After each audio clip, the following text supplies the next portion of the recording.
Ils s'appellent McKinsey, BCG, Roland Berger ou encore Valiance.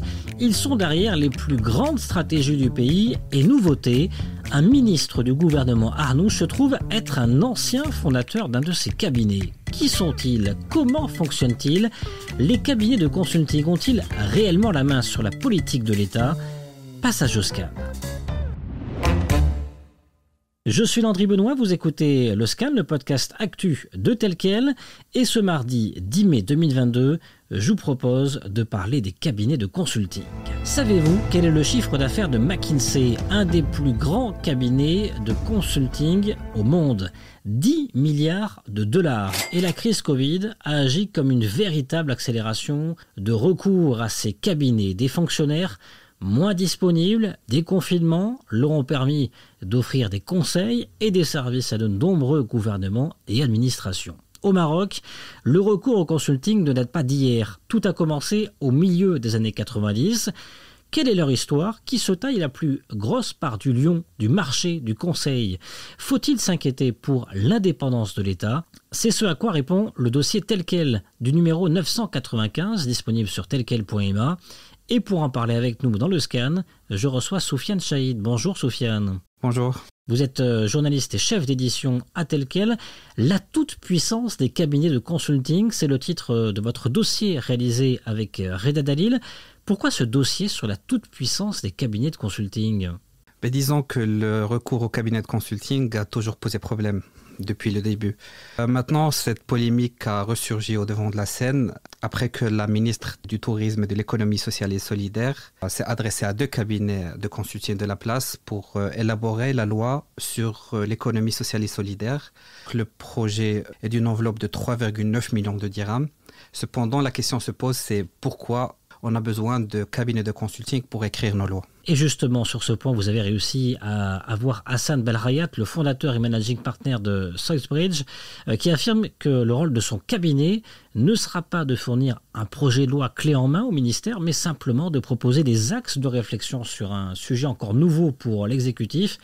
Alors pour cela, le gouvernement compte en la matière une expertise acquise à l'international et des profils de haut niveau. Voilà pour sa réponse. Mais à la question de savoir si ces tâches-là ne devraient a priori pas revenir à des fonctionnaires, des hauts fonctionnaires de l'État, voilà ce que répond un des membres des cabinets de la place interrogé dans le dossier Tel Quel. La ressource de haut niveau, pouvant avec un minimum de formation imaginer une stratégie, n'existe quasiment plus. La sphère privée a supplanté le secteur public en matière d'incitation salariale. La figure du consultant devient aujourd'hui presque indispensable. Fin de citation. L'histoire des cabinets de consulting au Maroc débute donc timidement au milieu des années 90. À l'époque, les politiques au long cours sont déterminées par un poussiéreux ministre du Plan.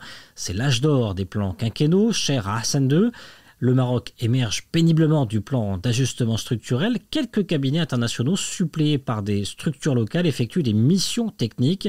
Mais c'est en 2003, Soufiane, qu'un tournant va s'opérer avec un certain Aziz Arnouch. Que s'est-il passé?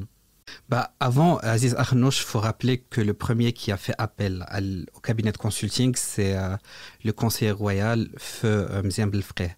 Alors lui, il aimait s'entourer de personnes brillantes, de personnes marocaines qui travaillaient dans les cabinets internationaux. Donc il faisait appel à eux, il les consultait, il leur demandait leur avis pour les grandes stratégies de l'État. Il ne faut pas oublier que c'est Mziam Belfreh qui a tracé toutes les grandes stratégies et les grands projets du Maroc. Et en parlant à divers consultants, ils nous ont tous affirmé que c'est grâce à lui qu'ils ont pu connaître le Maroc et qu'il a formé une génération de consultants. Après, bien sûr, en 2003 est venu Aziz Arnouch. Alors, il faut rappeler qu'en 2003, le futur chef du gouvernement a été élu président du conseil de la région Souss Massadra. Aziz Arnouch va adopter une approche novatrice pour son poste, c'est-à-dire qu'il va appeler un cabinet international qui est McKinsey pour plancher sur une stratégie de développement économique et social de sa région. C'était une première au Maroc. Cette démarche sera tellement novatrice et tellement importante que tout le monde va suivre, c'est-à-dire les autres régions, mais aussi les ministères et les entreprises publiques.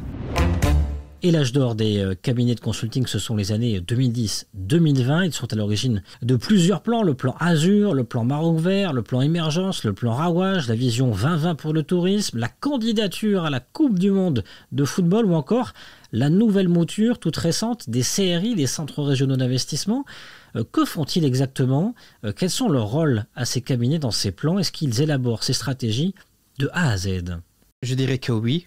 Tout ce qui est plan stratégique relève des cabinets de consulting, c'est-à-dire qu'ils commencent par le diagnostic, l'analyse et ils élaborent une vision globale.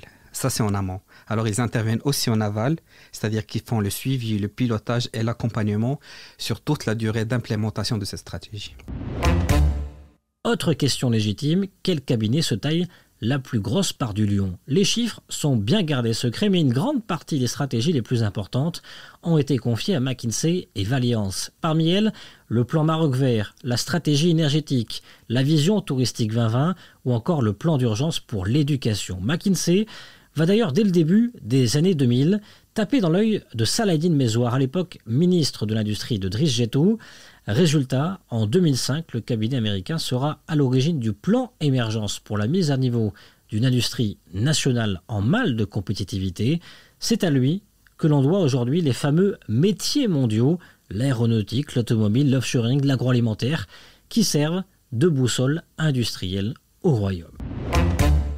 Alors faut-il s'inquiéter pour l'indépendance de l'État? Soufiane, vous avez interrogé avec Reda Dalil plusieurs responsables de ces cabinets ou plusieurs ministres ayant fait appel à ces cabinets. Que retenez-vous de leur témoignage? Est-ce que ces cabinets sont si puissants? Alors, ils ne se considèrent pas du tout comme puissants. Ils se disent qu'ils ont un métier, qu'ils ont de l'expérience dans le consulting en stratégie et qu'ils apportent leur aide et leurs conseils aux donneurs d'ordre, c'est-à-dire les pouvoirs publics. Et que voilà, l'État n'a pas forcément ses compétences en son sein, au sein des fonctionnaires. Donc, ils apportent une vision nouvelle pour l'élaboration des stratégies du Maroc. Toujours est-il que ces cabinets sont aujourd'hui omniprésents et ont plus d'une carte en main, de la data, une expertise internationale, mais aussi une technique pour faire mordre à l'hameçon des conseils gratis. Oui, la plupart des cabinets, si ce n'est la majorité, n'hésitent pas à proposer gratuitement leurs services. Selon nos estimations à telles quelles, le pro bono constitue jusqu'à 30% des activités des cabinets de conseil au Maroc. Un exemple récent est bien celui de Chakim Ben Moussa, ministre de l'Éducation, qui dès le début de son mandat a annoncé vouloir réanimer l'école publique. Une nuée de consultants ont accouru pour distiller des conseils gratuitement. Soufiane, quid de l'avenir, de l'après? Nous avons dans ce premier gouvernement Arnouch un ancien fondateur d'un cabinet de consulting en la personne de Moussine Jazouli, le ministre délégué chargé de l'investissement, de la convergence et de l'évaluation des politiques publiques. Ça veut dire quoi? Ça veut dire que l'âge d'or va se poursuivre? Je pense que l'âge d'or, c'était, comme tu l'as dit, au début des années 2000, c'était la période où les grandes stratégies de l'État et la grande vision a été mise en place. Donc, on avait besoin de cabinets de consulting. Et c'est là qu'ils se sont installés au Maroc. Maintenant, les ministères ne sont que dans la poursuite de cette stratégie. On est rentré dans une nouvelle phase, c'est-à-dire qu'on voit que des cabinets marocains comme Valiance ou Southbridge ont réussi à s'implémenter, à s'imposer dans le domaine et qu'ils ont raflé plusieurs projets à des cabinets internationaux comme McKinsey ou BCG. Merci Soufiane Chahid. Merci. Et vous, qu'en pensez-vous? Les cabinets de consulting sont-ils trop puissants ou indispensables à l'État? Faites-le nous savoir en partageant ce podcast sur vos réseaux sociaux avec le hashtag #LeScan.